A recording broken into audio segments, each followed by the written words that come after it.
Hello, everyone. Welcome to CSEC Circle, where we discuss the poems on the CSEC literature syllabus. Today, I want to introduce you to my panel, starting with myself. My name is Vanell Yearwood. To my right is Roylyn Tate. Next to her is Shalyn Firebrace. And at the furthest corner of the table is Sam Sawyer. The poem that we are discussing today is called God's Grandeur. God's Grandeur was written by Gerard Manley Hopkins, who was a British poet and a Jesuit priest. The poem was written in 1877. 1877 actually was a time when there was the Industrial Revolution, which had started in Europe. It was a time when there was a lot of pollution that had started actually on the earth. Hopkins was dismayed by this pollution and destruction, and he wrote several poems that reflect his dismay with what was occurring. God's Grandeur is one of them. God's Grandeur by Gerard Manley Hopkins. The world is charged with the grandeur of God. It will flame out like shining from shook foil. It gathers to a greatness like the ooze of oil crushed. Why do men then now not wreck his rod? Generations have trod, and all is seared with tread, bleared, smeared with toil. And where's man's smudge, and shares man's smell, the soil is bare now, nor can foot feel being shod. And for all this, nature is never spent. There lives the dearest freshness deep down things. And though the last lights off the black west went, oh, morning, at the brown brink eastward springs, because the Holy Ghost over the bent world broods with warm breast and with, bright wings.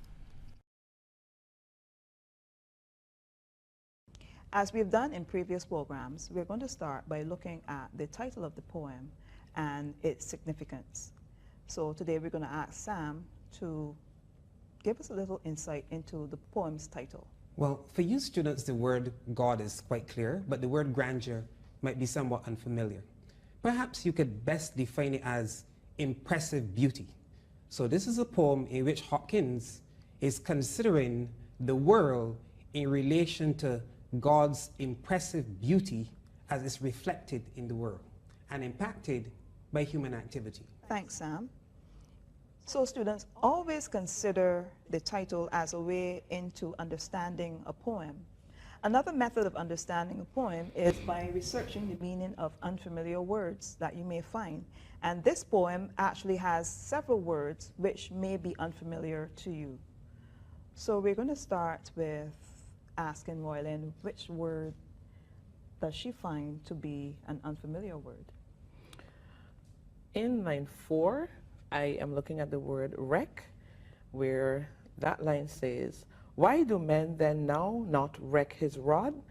And wreck there does not take the literal meaning to wreck or to destroy.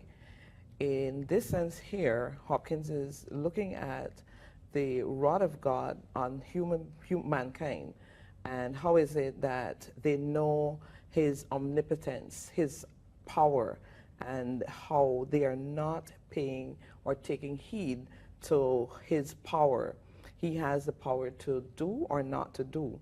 And here is where that question in that line seeks to highlight. Thank you, Roylyn.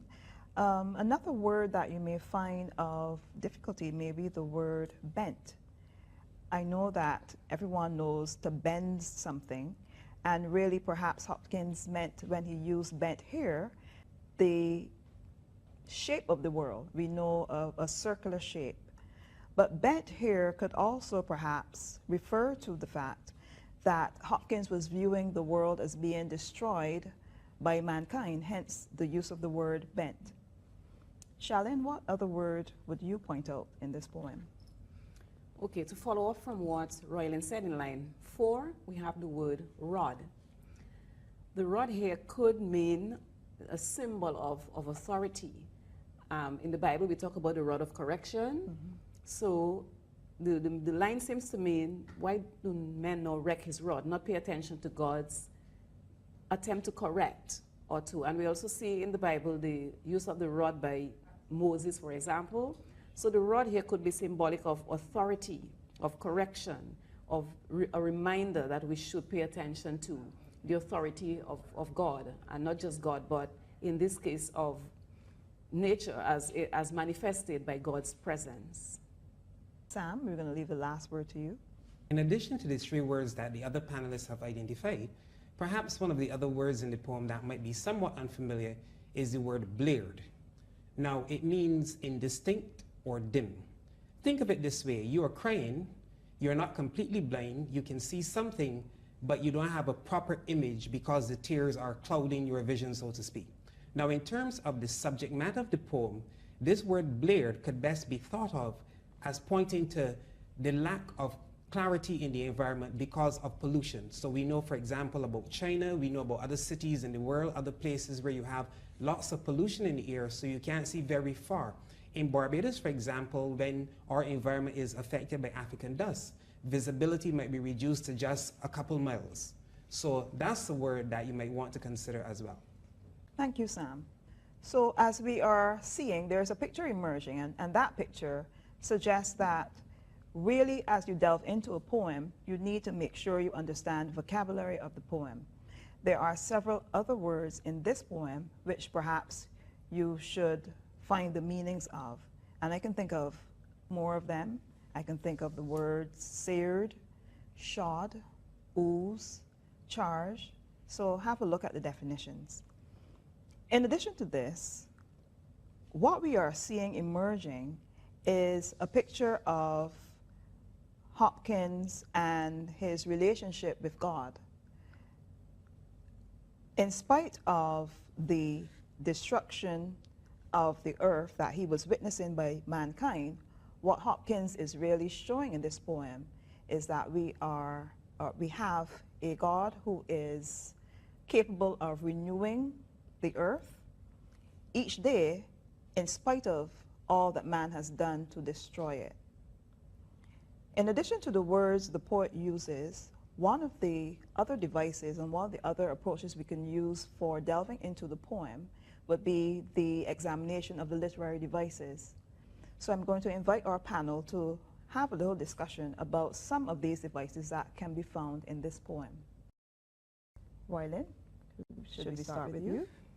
Okay, in line 2 of the poem, it will flame out like shining from shook foil.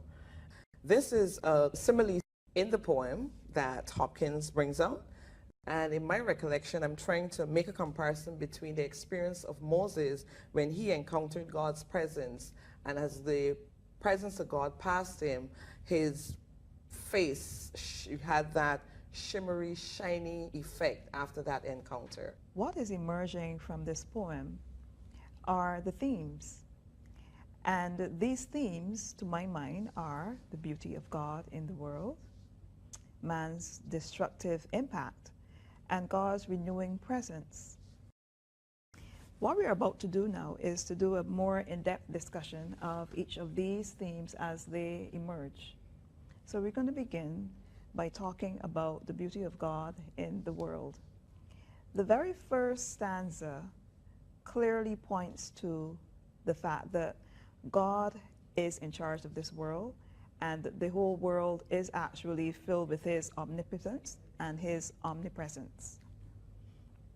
Perhaps we can get the panel to engage in a discussion about what they perceive as the more important themes in this poem. Well, we can see in the first section of the poem, I'm not sure which version of the poem you have. The one in the current CSEC anthology is divided into 2 sections, one of 8 lines and one of 6. So it's the first verse that we're focusing on. And the poet begins by making a firm statement about God's presence in the world. The world is charged with the grandeur of God. And he puts a full stop because he wants us as readers to appreciate that particular reality, that God is not remote, distant, he's not a figment of human imagination. God is a very real presence, and the world is filled with his beauty and power in the same way that our homes are powered by electricity. That's the significance of the word charge. It sets up a pattern of images which the poet is going to develop a little more as the poem goes on. This is quite true, Sam. And then when we look at man's destructive impact on the earth, that too is emerging. Shalin, would you like to say something about that? But now, before we let Shalin talk about that, I'd just Yes. like to say a little more about God's grandeur in the world, his Okay. splendid beauty and power. Because notice that the poem goes on for a few more lines focusing on that. So the first four lines actually emphasize this, right? Okay. Not only that God's beauty is manifest in the world, but that it's manifest in different and opposite ways. So it will flame out like shining from shook foil. The beauty of God is demonstrated in dramatic things. For example, thunderstorms, thunder rolling, lightning flashing. That when people experience them, often they are filled with awe. There's a sense of humbleness in terms of the power of nature, which is a manifestation of God. And you will recall that the Bible says the heavens declare the glory of God, right? So Hopkins emphasizes that striking manifestation of God's presence in the earth. But he then goes on to say that this same grandeur gathers to a greatness like the ooze of oil crushed. So God's grandeur, his magnificence, his beauty and power are not only manifested in striking and dramatic ways, but they're also there in subtle ways that may go unnoticed, but nevertheless still show his presence and power and beauty in the earth. Yeah. Now, Shalin, you might want to talk about, as Vinell invited you to, the impact that man has on this beautiful world created by God. Okay, so man seems to have been trying to sort of separate himself from the earth, because in line 8, he talks about being shod, knock and foot, feel. Because of man's pursuit of material things, you know, the earth is bleared and smeared with toil, and it wears man's smudge and the smell, and you get a feeling of all man seems to be interested in at that point is to, you know, work and sweat and not pay attention to the things of nature. However, what is most striking to me is that in the sestet of the poem, he talks about renewal, and I'm not sure if you're going to allow me to go on to the next one of the themes, which is striking. So in spite of man's attempts to be destructive, there's always the renewing power of nature through God. And he's bringing that out. He says nature is never spent. We're going to cut down trees and the grass, but they're going to spring back up.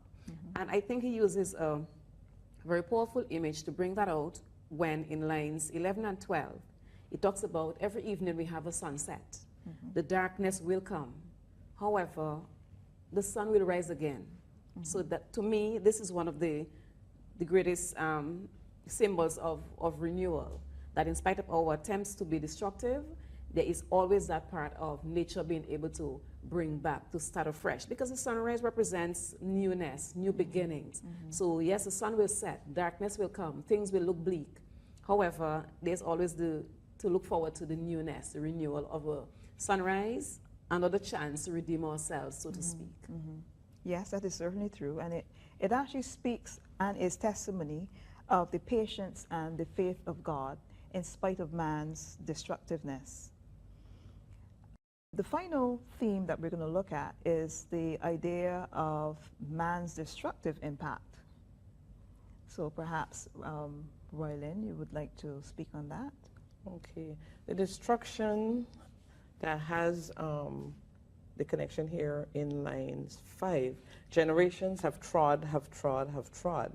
This, in my mind, speaks of of the continuous, and mankind continues to, from generation to generation, to destroy the earth in several ways that we have seen, the pollution and all the different things occurring across the world.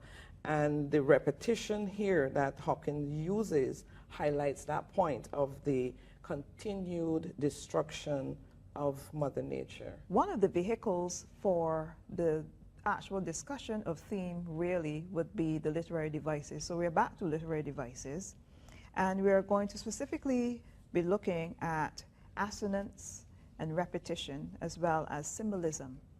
So I'm going to lead the discussion by talking about assonance. So within this poem, in the lines at the beginning, we have the ooze of oil and shook foil. Now the ooze of oil gives the poem a slow tempo, and the shook foil provides a contrast to this, because the shook foil suggests lightning striking, or at least the flashes of light as you actually shake a piece of foil. And it really conveys the idea of the omnipresence of God. It implies his grandeur, and it also implies, again, as I said before, God's patience and his faith. And what is also suggested is that God's greatness is both quick, like the electric flash of lightning, the shook foil, and it's also slow, like the ooze of oil. Perhaps we can get some other takes on this. Are you inviting a comment on the same Yes, I am. devices? Yes, I am.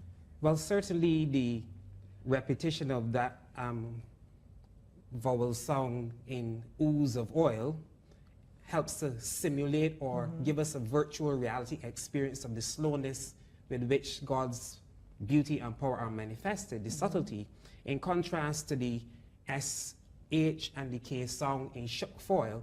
And even when you say the word shook foil, you can hear almost a kind of jarring abruptness in contrast to the ooze of oil, Yes. which seems to flow more smoothly, as well as to slow down the tempo of the poem, as you said. Yes. So we can see that Hopkins, like every good poet, is alert not only to the meanings of the words, but the sound of words and the sensations that go with words. Because shook foil has a sense of movement. It's a kinetic image, okay? So even if a person were blind and he were holding a piece of foil and it was struck or he shook it, you could get that sensation of movement without seeing it. Yes. In contrast to the ooze of oil, which is something that you would need to see. Certainly. Shallon? Okay, I was looking at the alliteration in line 12, the brong brink, eastward springs. And you're forced to slow down, you know, the brong brink. You're forced to slow down almost to notice. Because the sunrise is not sudden by any means. It usually, you know, it takes a little time if you observe the sunrise. When it talks about the brong brink, it sort of forces you to slow down to observe the sunrise that is about to happen. One of the typical exam questions will ask students to identify a device and comment on its importance in the actual poem. This poem is actually very rich in devices, as you would have seen. When you choose the device, ensure that you choose a device that you can really talk about. The examiner will not necessarily give you any guidelines apart from asking you to identify the device. And so it's important that you choose a device that you understand and you can explain the effectiveness really well. Sam is going to talk about one of those devices in detail as an example, and he's going to look at biblical allusion. As the poem's title indicates, Hopkins's focus is really a spiritual one. He sees the world as a creation of God. He's concerned about the way that human beings are abusing this creation, but he has faith that despite our worst efforts, we will not succeed in destroying the earth because of God's renewing power. So not surprisingly, one of the major literary devices in this poem is biblical allusion. The very opening of the poem that affirms that the world is charged with the grandeur of God is a reference to a Christian concept of creation. Scientists tell us, or at least some of them do, that the universe is a product of evolution. Other religions explain differently how the world came into being. So Hopkins's words come from a Christian tradition, a Christian perspective. So anybody who's familiar with Christianity would recognize that his first sentence is a reference to the Bible. So he's saying that this world, this beautiful, impressive world, is God's creation.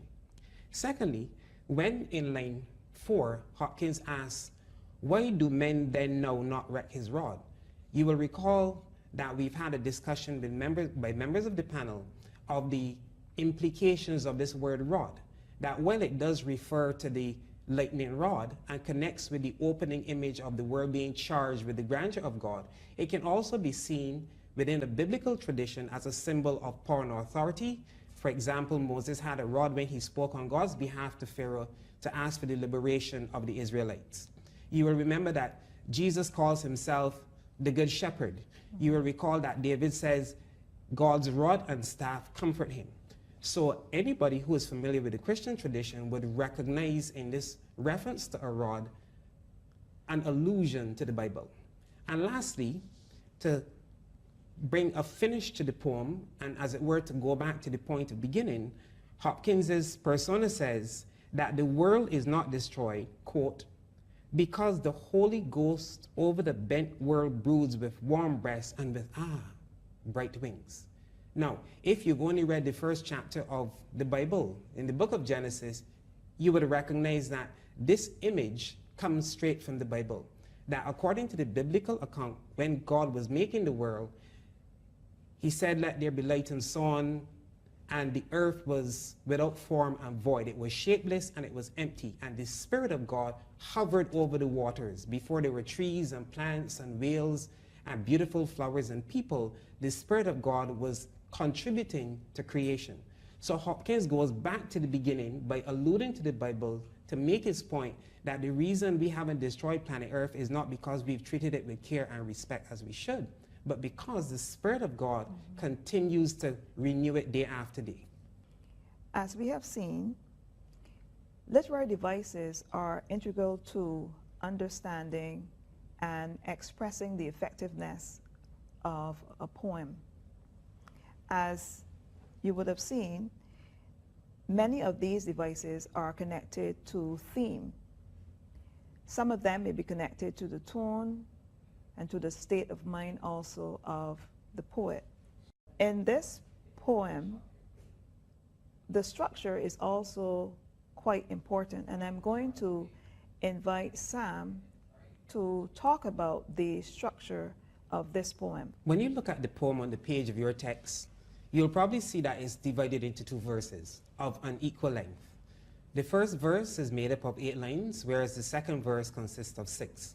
Now this is a style of writing a poem that has a history of hundreds of years. It is called a sonnet.